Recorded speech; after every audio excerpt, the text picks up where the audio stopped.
യേശുവിന്റെ നാമത്തിൽ വേദനപ്പെടുക. രാത്രികാലം യേശുവിന്റെ നാമത്തിൽ അഭിഷേകത്തിന്റെ തീ, അഭിഷേകത്തിന്റെ തീരകത്തിൽ വ്യാപരിക്കുന്നു, അഭിഷേകത്തിന്റെ തീരകത്തിൽ വ്യാപരിക്കുന്നു.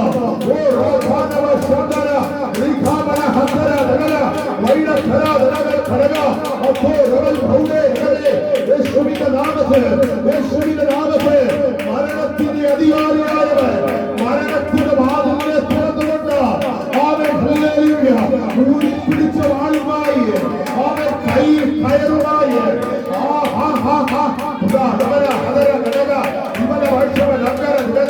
യേശുവിന്റെ നാമത്തിൽ, യേശുവിന്റെ നാമത്തിൽ പ്രാർത്ഥിക്കുന്നവരെ ഉപവസിക്കുന്നവരെ അവൻ തകർത്ത് കളയാൻ, ഇല്ലാതെയാക്കി കളയാൻ, അവന്റെ ഭവനത്തെ വിളിച്ചു കളയാൻ.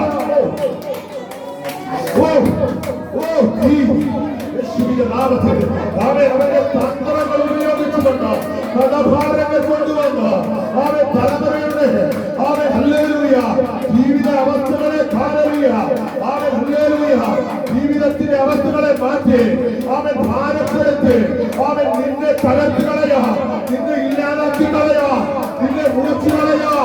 അവൻ ഹല്ലേലൂയ മരണത്തിന്റെ അധികാരിയായിരിക്കുന്ന അവൻ അന്ധകാര ശക്തി ഇന്ന് രാത്രികാലം വെല്ലുവിളിച്ചു നിൽക്കുക. ഇന്ന് രാത്രികാലം ആത്മാവ് ദൈവത്തിന്റെ അഭിഷേകന്മാർ എഴുന്നേൽക്കട്ടെ, ദൈവത്തിന്റെ അഭിഷേകന്മാർ എഴുന്നേൽക്കട്ടെ. യേശുവിന്റെ നാമത്തിൽ, യേശുവിന്റെ നാമത്തിൽ മരണത്തിൽ നിന്ന് അവൻ പുറത്തു വന്ന ഏലിയാവിനെ പോലെ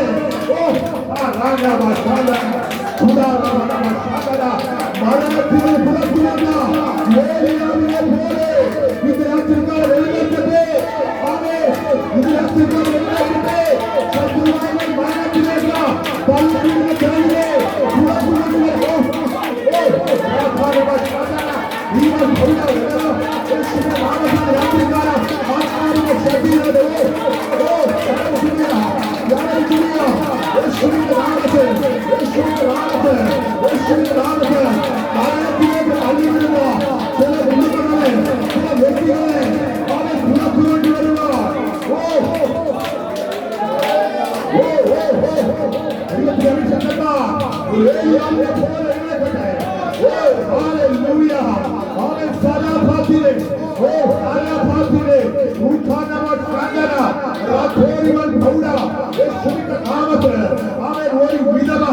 അവൻ ദൈവത്തെ ആരാധിക്കുന്നവളാ, അവളെ തകർത്ത് കളയാ, അവളെ ഇല്ലാതാക്കി കളയാ. ദേശത്ത് മൊത്തത്തിൽ ഒരു ശ്രാമത്തെ കൊണ്ടുവന്നോ അവൻ അവളെയും അവരുടെ കുഞ്ഞിനെയും ഇല്ലാതാക്കി കളയാ. നിമിഷം കൊണ്ട് അവൻ തകർത്ത് കളയാൻ പദ്ധതിയിൽ നിന്ന് അവൻ പദ്ധതികളെ പൊളിക്കുമ്പോൾ അവൻ പൊളിച്ചു കളയാൻ ഒരു ഏലിയാവിനെ സ്വർഗ്ഗം എഴുന്നേൽക്കുമ്പോൾ ഇത് രാത്രിക്കാരുടെ ദൈവത്തിന്റെ അഭിഷേകന്മാർ എഴുന്നേൽക്കട്ടെ, എഴുന്നേൽക്കട്ടെ, ജഗത്തോടെ എഴുന്നേൽക്കട്ടെ, ജഗത്തോടെ എഴുന്നേൽക്കട്ടെ. ഇത് സാധാരണ ആരാധനയല്ല, ഇത് സാധാരണ ആരാധനയല്ല. എഴുന്നേൽപ്പിക്കുന്ന അവനെ തകർക്കാൻ വരുന്ന അവനെ മരണത്തിന്റെ ഭാഷകളെ തകർത്തി കളയുന്ന ആരാധനയാ.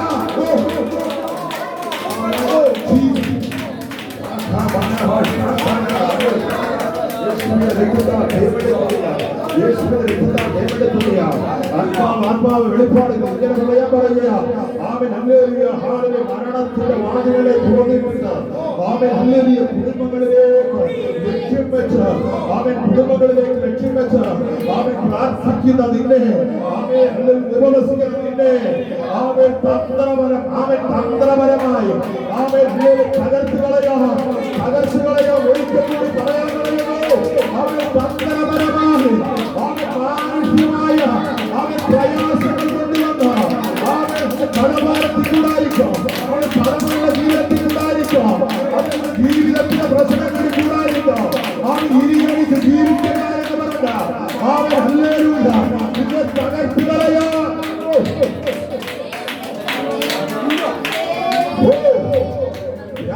യേശുവിന്റെ നാമത്തിൽ നിങ്ങൾക്ക് ആമേൻ ആമേൻ. രാത്രിക്കാലം അതിന്റെ മധ്യത്തിൽ ദേവതക്കാരെ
രാത്രികാലം അസാധാരണമായ ദൈവ സാന്നിധ്യം ദൈവപ്രവർത്തികൾ ഇതിനകത്ത്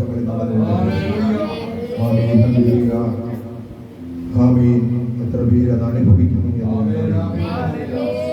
എത്ര പേര് ജീവിതത്തിൽ അത് ഏറ്റെടുക്കുന്നു എന്നറിയുന്നു. രാത്രികാലം ഇതിനകത്തലങ്ങളിലായിരിക്കുന്നവർ ആത്മീയപരമായി ക്രിസ്തുവിന്റെ തലയോളം വളരുന്നു. ചിലതിനെ അടിക്കുവാൻ, ചിലതിനെ പൊളിച്ചു കളയുവാൻ, ചിലതിന്റെ തലകളെ ചവിട്ടി ചതയ്ക്കുവാൻ നിന്റെ കൈ അധികാരത്തിന്റെ താക്കോൽ യേശുവിന്റെ നാമത്തിൽ.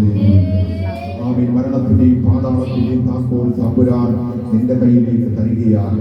രാത്രികാലമായി ഏറ്റെടുത്ത് പ്രാർത്ഥിച്ചാൽ തുടർന്നുള്ളതായിരിക്കുന്ന സമയങ്ങൾ നമ്മൾ ദൈവത്തിന്റെ വചനം ശ്രദ്ധിക്കാൻ പോവുകയാണ്. രാത്രികാലം നമ്മളോടൊപ്പമായിരിക്കുന്ന ഇങ്ങോട്ട് വലിയ കടന്നു വന്ന ദൈവദാസൻ നമ്മളോട് കടന്നു വന്ന് തുറന്നുള്ളതായിരിക്കുന്ന സമയങ്ങൾ ദൈവത്തിന്റെ വചനം നമ്മളോട് സംസാരിക്കും. നമ്മൾ ഏറ്റെടുക്കുക, അത് അപ്രകാരം ജീവിക്കാൻ നമ്മളെ തന്നെ ഏൽപ്പിച്ചു കൊടുത്തുകൊണ്ട് രാത്രികാലം നമ്മളെ തന്നെ താഴ്ത്തിയിരിക്കാം. തുടർന്നുള്ള സമയങ്ങൾ ദൈവദാസൻ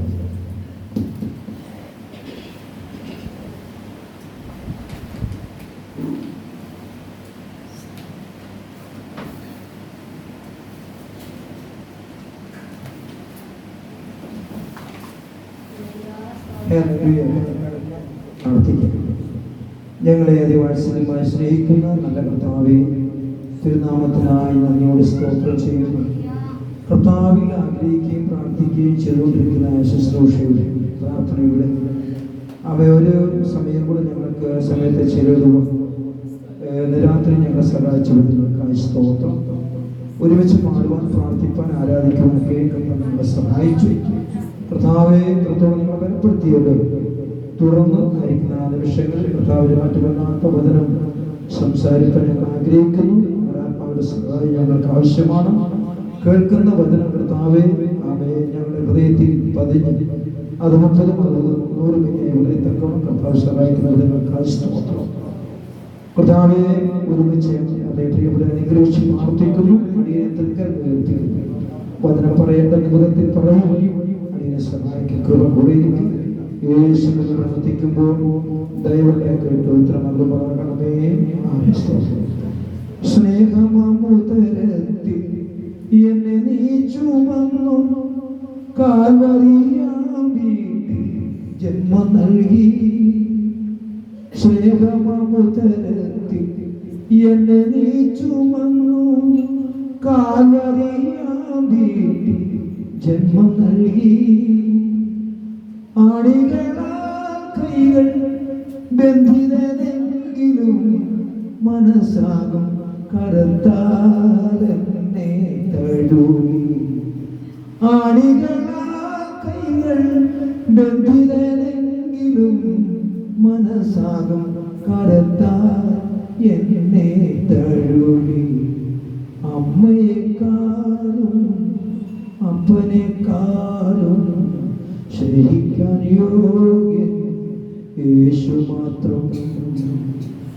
അമ്മയെക്കാളും അപ്പനെക്കാളും സ്നേഹിപ്പാൻ യോഗ്യൻ യേശു മാത്രം.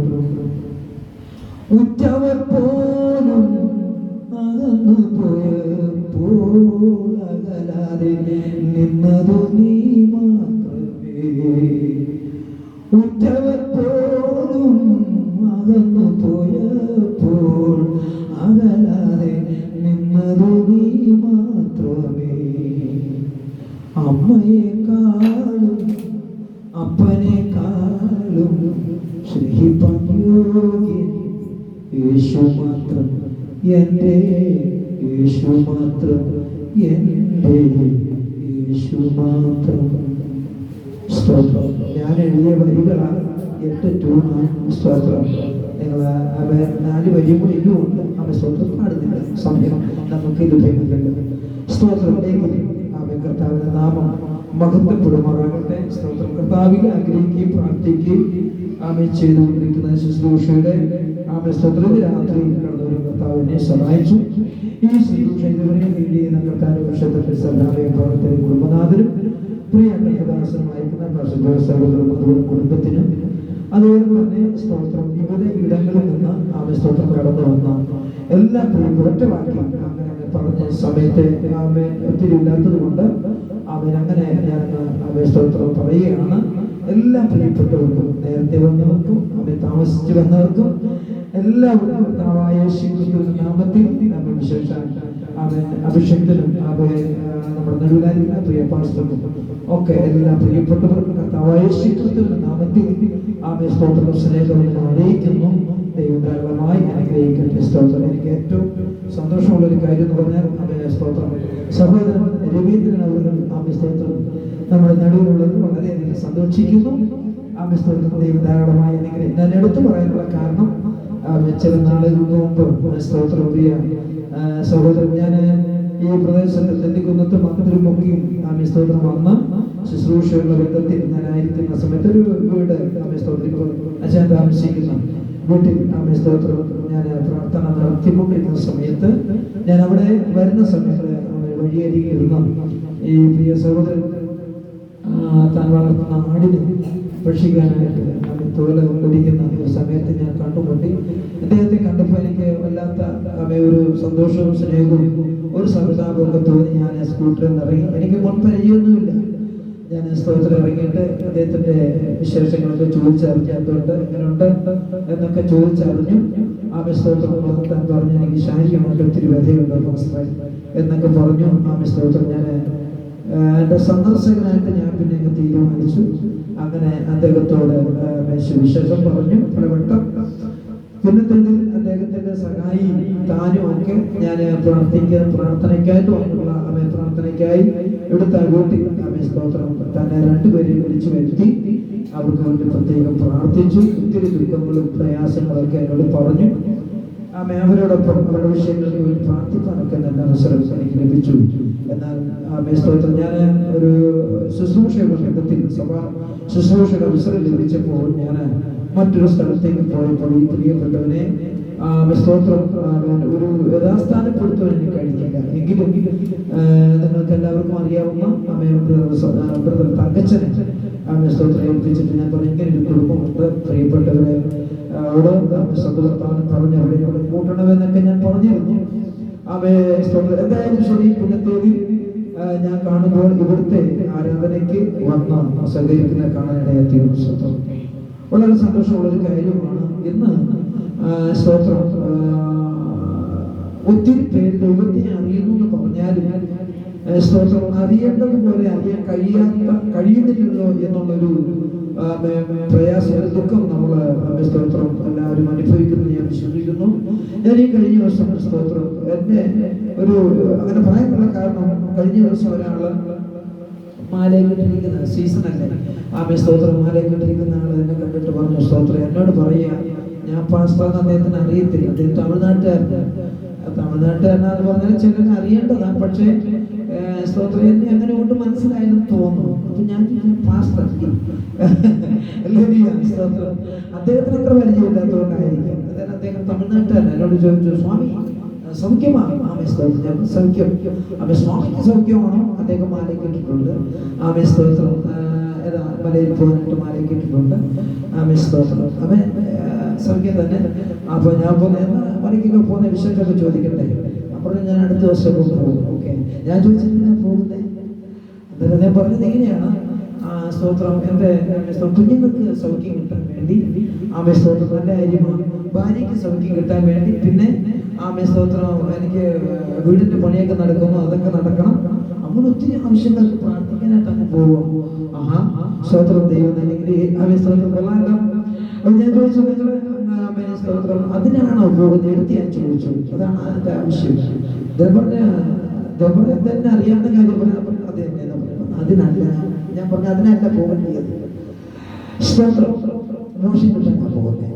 അതോ മോശം കിട്ടാനാണ് പോകുന്നത്. അപ്പോൾ അദ്ദേഹത്തിന് അങ്ങനെ ഒരു കാര്യമുണ്ട്. അപ്പൊ ദീർഘവർഷങ്ങളായിട്ട് അമ്മ സ്തോത്രം പോന്നെങ്കിലും ഇതുവരെ അറിഞ്ഞുകൂടെ മോശം കിട്ടാനാണ്. സ്തോത്രം. ഞാൻ ഒത്തിരിയേറെ കാര്യങ്ങളൊക്കെ പറഞ്ഞു സുവിശേഷം പറഞ്ഞപ്പോൾ കാര്യങ്ങളൊക്കെ പറഞ്ഞു എന്നൊക്കെ തന്നെ കയ്യിരിക്കുന്ന വീടിയൊക്കെ കയ്യിൽ പോവാം. സ്തോത്രം. അപ്പോൾ ഇത് ദൈവം തന്ന ശരീരമാണ്. ആമേ സ്തോത്രം. ദൈവത്തിന്റെ മന്ദിരമാണ്. ഈ മന്ദിരത്തെ നശിപ്പിക്കുന്ന ദൈവം ജീവിക്കുന്നപ്പോ വചനമൊക്കെ അത് പറഞ്ഞാൽ മനസ്സിലാക്കില്ലല്ലോ. അപ്പൊ ദൈവം തന്നെ ഈ മന്ദിരത്തെ നിങ്ങൾ നശിപ്പിക്കാൻ പാടില്ല. അതുകൊണ്ടാണ് മദ്യപാനമൊക്കെ പാടില്ല എന്നൊക്കെ പറഞ്ഞ കാര്യങ്ങളൊക്കെ പറഞ്ഞു അദ്ദേഹത്തെ മനസ്സിൽ ഇപ്പൊ കാണുമ്പോൾ വലിയ ബഹുമാനം. സ്തോത്രം.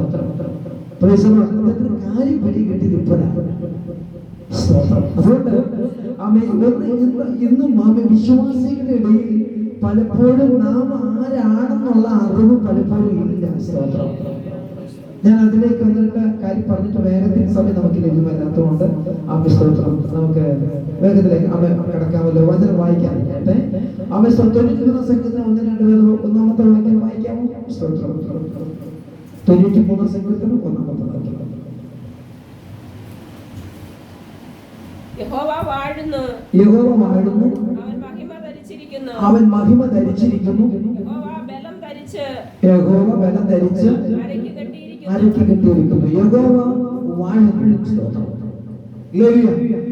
വാഴുന്നു എന്ന് പറയുന്ന പദത്തിന് സ്തോത്രം ഭരിക്കുക. ഭരിക്കുക. സ്തോത്രം. പിന്നെ അധികാരം ഏറ്റെടുക്കുക. സ്തോത്രം. പിന്നെ അതിനകത്ത് വാഴുക എന്ന് പറയുന്നത് നമുക്ക് നമ്മുടെ അധികാരം നമുക്ക് സ്തോത്രം.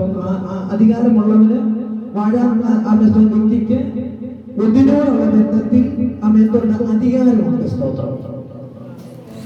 യഹോവ വാഴുന്നു. സ്തോത്രം. യഹോവ വാഴുന്നു എന്ന് പറയുമ്പോൾ സ്തോത്രം ആ വാഴുന്ന ഭരിക്കാനുള്ള സ്തോത്രം അവസരം സ്വർഗം ദൈവം മനുഷ്യന് കൊടുത്തുകൊണ്ട്. സ്തോത്രം. ഉൽപ്പത്തി പുസ്തകം സ്തോത്രം 1-ാം അധ്യായം അതിന്റെ 27 വാക്യങ്ങളൊക്കെ വായിച്ചു വരുമ്പോൾ സ്തോത്രം കാണുന്നത് ഇങ്ങനെയാണ്. ഞാൻ വേഗത്തിൽ പറഞ്ഞു വിടുകയാണ്. സകലത്തെ ഉളവാക്കിയ ദൈവം സ്തോത്രം മൃഗജാലങ്ങൾ, ഇഴജാതികൾ സ്തോത്രം എന്ന് വേണ്ട സകലത്തെ സൃഷ്ടിച്ചിട്ട് സ്തോത്രം മനുഷ്യനോട് പറഞ്ഞത് എങ്ങനെയാണ്? നീ വാഴുക എന്ന് പറഞ്ഞാൽ ഭരിക്കുക. അതുകൊണ്ട് ഈ ആനയൊക്കെ ഭയങ്കര കോപ്പൻ ആനകളൊക്കെ തിരിപ്പോലുള്ള മനുഷ്യർക്ക് വെച്ച് കമ്പുകൊണ്ട് അടുത്തയാനെ വരുത്തിയാനെന്നൊക്കെ പറയുമ്പോൾ എന്ത് ഭയമാണ്. സ്തോത്രം. അമാനുഷികമാകുന്ന എന്തോ സ്തോത്രം ഈ വ്യക്തിയിലുണ്ട്. സ്തോത്രം.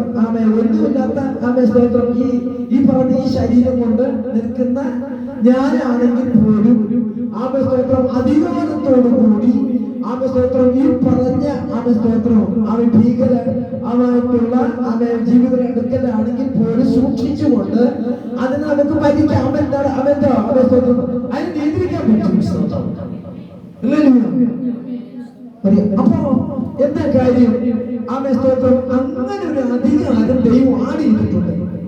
ഹലോ, മനസ്സിലാക്കുന്ന പറഞ്ഞത്? അത് ബന്ധമോശമല്ല. പിന്നെ വിശ്വസിക്കുന്ന ആരോ ദൈവത്തെ വിശ്വസിക്കുന്ന ആരോ രക്ഷിക്കപ്പെടുക, മാനസാന്തരപ്പെടുക, ദൈവമക്കളായി തീരുക എന്നുള്ളത് അവിടെ നിൽക്കട്ടെ. അത് ആവശ്യമാണ്. അപ്പോൾ തന്നെ വിശ്വസിക്കുന്നവരുടെ മേൽ ദൈവത്തിന്റെ ആത്മാവ് അല്ലെങ്കിൽ പരിശുദ്ധാത്മാവ് വാഴാനുള്ള അധികാരം നമുക്ക് തന്നിട്ടുണ്ട്. ഈ വാഴാനുള്ള അധികാരം ദൈവം ഉപയോഗിച്ചപ്പോൾ സൃഷ്ടിക്കാൻ തുടങ്ങി, ഉണ്ടാക്കുവാൻ തുടങ്ങി. എങ്ങനെ? പരിശുദ്ധാത്മാവ്. അങ്ങനെയാണെങ്കിൽ വിശ്വസിച്ചുകൊണ്ട് നമുക്ക് എന്ത് ചെയ്യാം? ചിലരെ സൃഷ്ടിക്കാൻ പറ്റും. അപ്പൊ നമ്മൾ നിസ്സാരക്കാരാണോ? ഹലോ, ശ്രദ്ധിച്ചേ, മനസ്സിലായില്ലേ? വിശ്വസിച്ചു ദൈവത്തിന്റെ ആത്മാവ് അവന്റെ കുത്തയാണോ? അല്ലല്ലോ. അങ്ങനെയാണെങ്കിൽ ആ ആത്മാവിനെ വിശ്വസിച്ച് പ്രാപിച്ചു കഴിഞ്ഞാൽ എന്നിൽ ഫലിക്കുന്ന ദുരാഘാതം പുറത്താക്കാൻ കഴിയും.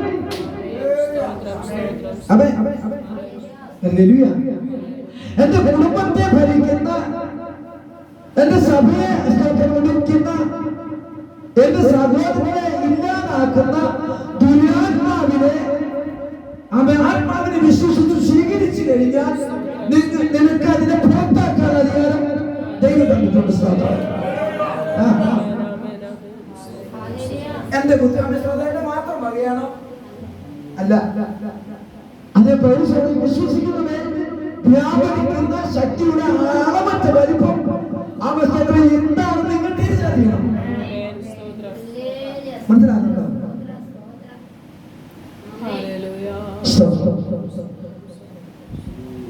തിരിച്ചറിവ് നമുക്കുണ്ടെങ്കിൽ നമ്മുടെ മേൽ ആധിപത്യം ഒരു പിശാചിന് കടന്നു കയറാൻ പറ്റത്തില്ല.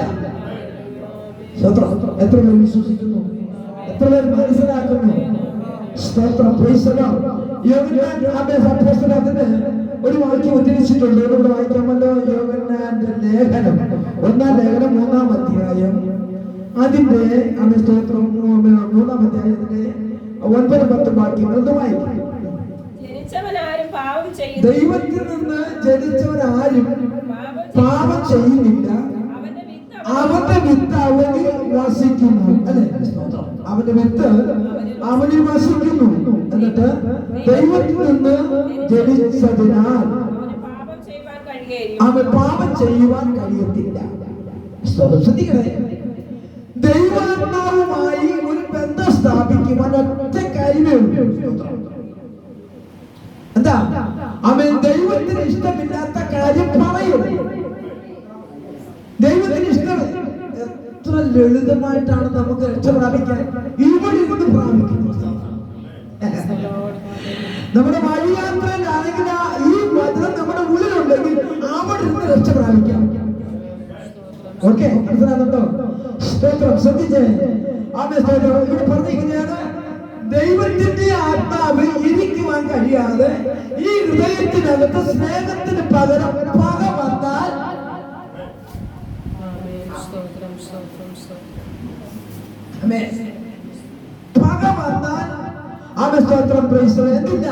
ദൈവത്തിന് പ്രവർത്തിക്കാൻ പറ്റത്തില്ല. അവിടെ പൈശാചിക സ്വഭാവമായതിനാൽ ദൈവത്തിന്റെ വിത്തിന് പകരം, ദൈവാത്മാവാകുന്ന വിത്തിന് പകരം പകയുടെ വിത്തിരുന്നാൽ എന്തുണ്ടാവും? അതിൽ നിന്നൊരു ഫലം പുറപ്പെടുവിക്കുക. അതല്ല ദൈവം ഇഷ്ടപ്പെടുന്നത്. രക്ഷിക്കപ്പെട്ട് ജനസ്നാനം സ്വീകരിച്ച അഭിഷേകം പ്രാപിച്ച ദൈവ പൈതൽ അകത്തുള്ളത് ദൈവത്തിന്റെ ആത്മാവാകുന്ന വിത്താണെങ്കിൽ ആ വിത്ത് നിമിത്തമായി അവൻ 30, 60, 100 മേനിയായി വിളയത്തക്കവണ്ണം അവൻ പ്രവൃത്തി വെളിപ്പെടുന്ന. ഇതിന് നമ്മൾ എവിടെയെങ്കിലും പോകണം, അതിനൊരു പ്രവാചകൻ എന്ന് പറഞ്ഞ് പറ്റുന്നുണ്ടോ? ഒന്നുകൂടെ പറഞ്ഞാൽ, ഇപ്പോഴത്തെ ഈ ആധുനിക ലോകത്ത് കമ്പ്യൂട്ടറും സ്തോത്രം ആയിട്ടുള്ള ആധുനികമായിരിക്കുന്ന ഈ കാലഘട്ടം വീട്ടിലിരുന്ന് അല്ലെ ബിസിനസ് ചെയ്യുന്നവരുണ്ട്, വീട്ടിലിരുന്ന് അവരുടെ ജോലി ചെയ്യുന്നവരുണ്ട്, വീട്ടിലിരുന്ന് ഒത്തിരി കാര്യങ്ങൾ ചെയ്യാനുള്ള സംവിധാനം ഇന്നത്തെ കാലഘട്ടത്തിൽ വന്നിട്ടുണ്ട്. അങ്ങനെയാണെങ്കിൽ ഈ വചനത്തിന്റെ ആഴമേറിയ സത്യം തിരിച്ചറിഞ്ഞാൽ നമ്മുടെ വീട്ടിലിരുന്ന് പ്രാപിക്കാനായി പറഞ്ഞ അർത്ഥം. മർമ്മം, ഈ മർമ്മൊക്കെ പറഞ്ഞതിന് കൂലി കൂടുതലല്ല കേട്ടോ. ഹലോ, ഇവിടെ ഉണ്ടല്ലേ? സാധാരണ പ്രവാചകന്മാരെ വിളിച്ച് അല്ലെങ്കിൽ വെളിപ്പാടുകാരെ വിളിച്ച് എന്ന് വേണ്ട വലിയ ചുളിവിനെ കാരണത്തിൽ തന്നെയാ പറഞ്ഞേക്കാം. നമ്മുടെ വീട്ടിലിരുന്ന് നമ്മൾ ഇരിക്കുന്ന ഇരിപ്പിടത്തിൽ ദൈവത്തിന്റെ ആത്മാവാകുന്ന വിത്ത് എന്റെ ഉള്ളിലുണ്ടെങ്കിൽ ആ വിത്ത് നിമിത്തമായിട്ട് എന്ത് ചെയ്യണം? അകത്തിരിക്കുന്നത് ആകാത്തത് പോയാൽ അവൻ ദൈവത്തിന്റെ ആത്മാവിനെ നിനക്ക് സൃഷ്ടിക്കാൻ പറ്റും. അതിന് കറുത്തതോ വെളുത്തതോ വണ്ണം കൂടിയതോ അങ്ങനെയുള്ള വിഷയം അവിടെ വിഷയമല്ല. അകത്തെ മനുഷ്യനായി പുറത്തു വന്നാൽ മാത്രം മതി.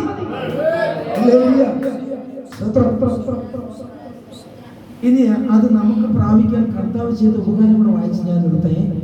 സ്തോത്രം. ഞാൻ ഇത് സത്യത്തിൽ ഇന്ന് ഇങ്ങോട്ട് വരാനായിട്ട് പറ്റുന്നൊരവസ്ഥയിലായിരുന്നു. ഞാൻ രാവിലെ വീട്ടിൽ ഇറങ്ങി, ഞാൻ താമസിക്കുന്ന കോട്ടോട്ടം ചർച്ചിൽ സൊല്യൂഷനാണ്. അവിടെ സ്തോത്രം ആയിരുന്നെങ്കിൽ ഞാൻ ഒറ്റയ്ക്ക് കൂടി നിങ്ങൾ പ്രാർത്ഥിച്ചു. അവിടെ സ്തോത്രം ഒത്തിരി ചില കാര്യങ്ങളൊക്കെ ഉണ്ടായിരുന്നു. അത് കഴിഞ്ഞിട്ട് ഒരല്പനേരം റെസ്റ്റിട്ട് വല്ലാത്ത പനിയുടെ അസ്വസ്ഥതകൾ ഒക്കെ ഉണ്ടായിട്ട് ഞാൻ വീട്ടിൽ പോകണമോ അതോ ജോസ് പാസ്റ്റർ വീട്ടിൽ പോകണോ എന്നൊക്കെ ഇങ്ങനെ ചിന്തിച്ച് എന്തായാലും എന്നോട് വന്നപ്പോൾ പറഞ്ഞ പള്ളി ഇങ്ങോട്ടൊക്കെ തിരിഞ്ഞു. സ്തോത്രം അല്പം സുഖമൊക്കെ സ്തോത്രം. ഇവിടെ വന്നത് അവിടെ ആരാധിച്ചിട്ടൊക്കെ പോകാം. ഇവിടെ വന്നിട്ട് ഒത്തിരി ചില ദിവസങ്ങളൊക്കെ 1-2-3 ആഴ്ചകളൊക്കെ ആയി. സ്തോത്രം എന്തായാലും കുടുംബം വിചാരിക്കും എന്നൊക്കെ ചിന്തിച്ച് സ്തോത്രം ഇങ്ങോട്ട് പോരുന്നു. എങ്കിലും സ്തോത്രം അങ്ങനെ വന്ന സമയത്ത് ഞാൻ ഒരു പക്ഷേങ്കിലും അവസരം ലഭിച്ച ഞാൻ സ്തോത്രം എടുത്ത് വെച്ച വാക്യം ഇതൊന്നും അല്ല, സമയം ലഭ്യമല്ലാത്തത് കൊണ്ട് കാരണം ആരെയും മറ്റു കാര്യങ്ങളൊക്കെ നല്ല കാര്യമില്ല. അതുകൊണ്ട് അതിനകത്ത് നിന്ന് വേണമല്ലോ കാര്യം. അതുകൊണ്ട് ഞാൻ പിന്നെ റൂട്ടർ മാറ്റി പിടിച്ചതാണ്. സ്തോത്രം അതുകൊണ്ട് ഞാൻ പെട്ടെന്ന് ദിവസം പറഞ്ഞു വന്നപ്പോൾ ഈ ഒരു ചിന്ത എന്റെ വന്നത് അവളിൽ വന്നു ലേഖനത്തിൽ നിന്ന്. അതുകൊണ്ട് ഞാൻ ആ ഭാഗത്തേക്ക് സ്തോത്രം ഓക്കെ തുറന്ന് വായിക്കാം. 3-ാം അധ്യായം അതിന്റെ 9-ാമത്തെ വാക്യം നമ്മൾ വായിച്ചത്. ഈ ദൈവം നമ്മോട് കാണിച്ച ആ മഹത്തായ കാര്യങ്ങൾ അന്ന് അറിഞ്ഞിരിക്കണം. അതിനായിട്ട് വായിക്കാമല്ലോ. വായിക്കാം. 3-ാം അധ്യായം 1 തുടങ്ങി ചില വാക്യം കാണി. നാം ദൈവമക്കൾ എന്ന് വിളിക്കപ്പെടുവാൻ പിതാവ് നമുക്ക് എത്ര വലിയ സ്നേഹം നൽകിയിരിക്കുന്നു.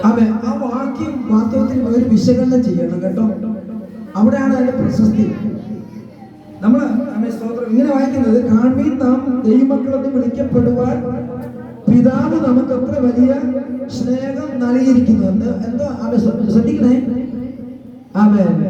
കാൺമീൻ നാം ദൈവമക്കൾ എന്ന് വിളിക്കപ്പെടുവാൻ പിതാവ് നമുക്ക് എത്ര വലിയ സ്നേഹം നൽകിയിരിക്കുന്നു. സ്തോത്രം. നമ്മൾ ഒരാളെ സ്നേഹിച്ചാൽ സ്തോത്രം എന്ത് ചെയ്യും? ഒരു ഷോട്ടിൽ അല്ല ഇവിടെ ഉണ്ടോ ശ്രദ്ധിച്ചേ.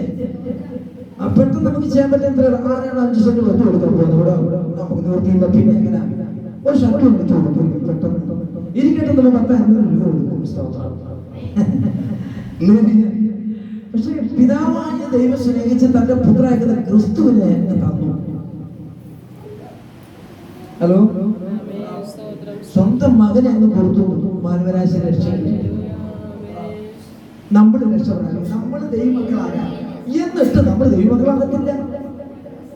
ഹലോ, സ്തോത്രം കേട്ടോ.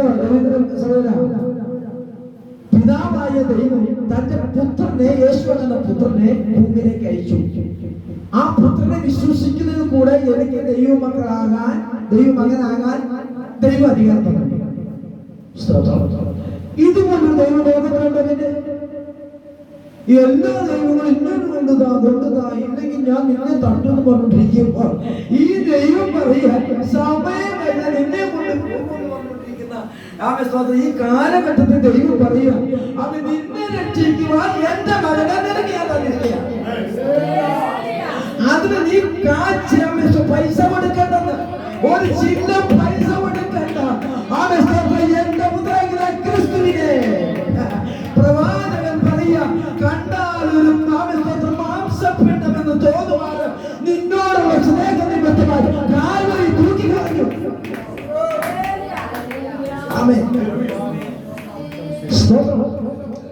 നമ്മുടെ കയ്യിലോ കാലിലോ എന്തെങ്കിലും ഒരു സ്തോത്ര അബദ്ധം വന്നാൽ അസംഖ്യമായ വേദന നിമിത്തമായി ഏതെല്ലാം ട്രീറ്റ്മെന്റിൽ ചെന്ന് വിടണമോ അവിടെ എല്ലാം ചെന്ന് സൗഖ്യമാക്കാൻ ആഗ്രഹിക്കുമ്പോൾ പിതാവായ ദൈവം പറയുക, മാനവരാശിയുടെ രക്ഷയ്ക്ക് വേണ്ടി നിന്റെ ജീവൻ തന്നെ കൊടുത്തേ പറ്റൂ.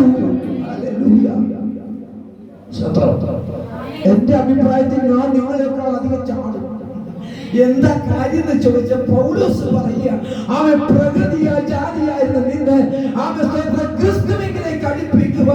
അവൻ ദൈവത്തിന്റെ ആത്മാവിന് നിന്നോട് സ്നേഹം തോന്നി ഈ മഹാരക്ഷ നൽകിയെങ്കിൽ ഹല്ലേലൂയ, ആ കർത്താവിനെ എത്ര ആരാധിച്ചാലും അത് മതി വരികയില്ല. കാരണം നിത്യരക്ഷ കർത്താവ് എനിക്ക് തന്നു. അങ്ങനെ ഒരു മഹാപദവിയിലേക്ക് വന്നിരിക്കുന്നത് കേട്ടോ. അങ്ങനെ മഹാപദവിയിലേക്ക് വന്നിരിക്കുന്നത് അവൻ ചില്ലി പൈസ എടുക്കാതെ, അവൻ വസ്തുവൊക്കെ കൊടുക്കാതെ, ഒന്നും നിന്നോട് ചോദിക്കാതെ അവൻ സ്വർഗത്തിലെ ദൈവം പ്രാർത്ഥന ചെയ്തു. എന്റെ സന്തതിയായിരിക്കുന്ന മാനവരാശിയുടെ രക്ഷയ്ക്ക് വേണ്ടി അങ്ങനെ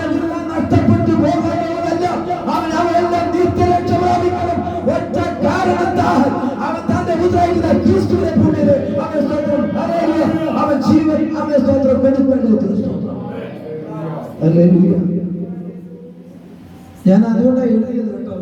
സ്നേഹമുദരത്തിൽ എന്നെ നീ ചുമന്നു, കാൽവരിയാം വീട്ടിൽ ജന്മം നൽകി. ആണികളാൽ കൈകൾ ബന്ധിതനെങ്കിലും മനസ്സാകും കരത്താൽ എന്നെ തഴുകി. ആണികളാൽ കൈകൾ ബന്ധിതനെങ്കിലും മനസ്സാകും കരത്താൽ എന്നെ തഴുകി. അമ്മയെക്കാളും അപ്പനെക്കാളും സ്നേഹിപ്പാൻ യോഗ്യൻ യേശു മാത്രം. എൻ്റെ അപ്പൻ എനിക്ക് വേണ്ടി ജീവിതം തന്നിട്ടൊന്നുമില്ല, എൻ്റെ അമ്മയും തന്നിട്ടില്ല, എനിക്ക് ജനം തന്നുള്ള സത്യമാണ്. പക്ഷേ കാൽവരി ആമേ സ്നേഹമാകുന്ന ഉദരത്തിൽ എന്നെ ചുമന്നുകൊണ്ട് കാൽവരിയുടെ മണ്ഡലയിൽ ആമേ സ്തോത്രം, ആമേ സ്തോത്രം, ആമേ കയറി ആ ക്രൂശിന്റെ മൂക്കിൽ ആമേ സ്തോത്രം എനിക്ക് ജന്മം നൽകി. ഹല്ലേലൂയ. കർത്താവിന്റെ ആത്മാവാകുന്ന വിത്ത് ആമേ സ്തോത്രം എന്റെ ഉള്ളിൽ വീഴണം. അതാണ് വിത്ത് അകത്തുണ്ടെങ്കിൽ എന്താ സംഭവിക്കുന്നത്? ഹലോ, ഇവിടെ ഞാൻ നിർത്താൻ പോവാം. വിത്ത് അകത്തുണ്ടെങ്കിൽ നമ്മളെല്ലാം തെങ്ങ് നടന്നവരാണല്ലോ. സ്വത്രം അല്ലേ? അയ്യോ, പുറമെ കാണുമ്പോ എന്തെങ്കിലും തോന്നുന്നു. പുറമെ കാണുമ്പോ ഇതിനകത്ത് നമ്മൾ ഒറ്റ തേങ്ങ എടുത്ത് വെച്ചിട്ട് ഇതിനകത്ത് മറ്റേ നോട്ടത്തിൽ നോക്കുമ്പോ ഭയങ്കര വൃക്ഷമായിട്ട് കാണുന്നുണ്ടോ? തേങ്ങ നിൽക്കുന്ന കാണുന്നുണ്ടോ? ഇല്ല. പക്ഷെ അതിനകത്ത് ഇതെല്ലാം ഇരിക്കുന്ന ഈ എല്ലാവരും ഉണ്ട് കേട്ടോ. നമ്മളിലുണ്ടെന്ന് ആത്മാവാകുന്ന വിത്തുണ്ടെങ്കിൽ ആ വിത്തിൽ കൂടെ അനേക ഫലം പുറപ്പെടുവിക്കാൻ കഴിയുന്ന പദം. സ്നേഹം, സന്തോഷം, പരോപകാരം, ഇന്ദ്രിയ ജയം, പ്രൈസലോ, 14 കാര്യങ്ങൾ അവൻ നമ്മളിൽ ഫലം പുറപ്പെടുവിച്ച് കഴിയുമ്പോൾ നീ കരവിന്റെ രോഗി സൗഖ്യമാകും, നീ കരവിന്റെ ഭൂതം പുറത്തു പോകും. അത്ര പരമാധികാരമായി കർത്താവ് തന്നിട്ടുള്ളത്. അവൻ വിത്ത് ആമേ സ്തോത്രമുണ്ട് എങ്കിൽ ആ വിത്തിൽ കൂടെ സ്തോത്രം അനേക ഫലം പുറപ്പെടുവിക്കും. നമ്മളിൽ ആമേ സ്തോത്രമുണ്ടോ? ദൈവത്തിന്റെ ആത്മാവാകുന്ന വിത്ത് അകത്തുണ്ട്. നമുക്ക് മറ്റുള്ളവരെ ആമേ സ്തോത്രം ആമേ ഇന്ന് സ്തോത്രം ഞാൻ കഴിഞ്ഞ രാത്രി ഞാൻ എൻ്റെ സഹായി കൂടെ പ്രാർത്ഥന ചെയ്ത് 10 ആയി സ്തോത്രം ചെങ്ങമ്മനാടുള്ള പമ്പിൽ ഒക്കെ എണ്ണ അടിച്ചിട്ട് വരുമ്പോൾ അപ്പോൾ രാത്രി ഡ്യൂട്ടിയുള്ള ഒരു സഹോദരനാണ് സ്തോത്രം. ഞാൻ ചോദിച്ചു, പമ്പിലാണ് സ്തോത്രം, രാത്രി എത്ര മണിക്കാണ് ഡ്യൂട്ടി തീരുന്നേ? രാവിലെ തീർത്തുള്ളൂ. ഞാൻ ചോദിച്ചു, ഉറങ്ങാൻ പറ്റുന്നില്ലേ? ഞാൻ പറഞ്ഞു അദ്ദേഹത്തിന് എന്തോ ഒരു സന്തോഷമുണ്ട്. അങ്ങനെ ചോദിക്കാനൊരു ഞാൻ എൻ്റെ ബന്ധമല്ല. ഞാൻ വണ്ടി ഓടിച്ചിട്ട് പോകുമ്പോൾ ഞാൻ ചോദിച്ചാൽ ഒരു മനുഷ്യന്റെ വാക്കുകൊണ്ട് ഇത്രയും സന്തോഷിക്കുമെങ്കിൽ ദൈവത്തിനെ നമ്മൾ സന്തോഷിപ്പിക്കുന്നത് വല്ല കുറവുണ്ടോ? വല്ല കുറവ് എനിക്ക് കരുണ തോന്നുകയാണ് എന്നോട് തോന്നുകയും എനിക്ക് മനസ്സലിവ് തോന്നുകയാണ് എന്നോട് മനസ്സലിവ് തോന്നുന്നത് ദൈവത്തിന്റെ മുമ്പാകെ അവന്റെ മനസ്സലിയിച്ച അവനെ കരുണ നമ്മളോട് തോന്നിയാലുണ്ടല്ലോ അവനെ സ്തോത്രം നമ്മൾ വിഷയം വെച്ച് പ്രാർത്ഥിക്കുന്നതിനപ്പുറമായി ദൈവം കരുതുവാൻ ശക്തനാണ്. അതൊറ്റ കാര്യങ്ങൾ അവന്റെ വിത്ത് അത് ആത്മാവാകുന്ന വിത്ത് നമ്മുടെ ഉണ്ടായി മാത്രമാണ്. ഈ പ്രാർത്ഥന നിമിത്തമായി ഈ വിത്ത് നിമിത്തമായി അനേകരെ ക്രിസ്തുവിലേക്ക് അടുപ്പിക്കുന്ന ഇരട്ടെ സ്തോത്രം. കർത്താവ് അനുഗ്രഹിക്കട്ടെ. അവസരം ഒരുക്കി ആമേ കർത്താദാസൻ പ്രത്യേകം നന്ദി അറിയിച്ചുകൊണ്ട് ഞാൻ സന്നിധാനത്തിരിക്കുന്നു. ദൈവം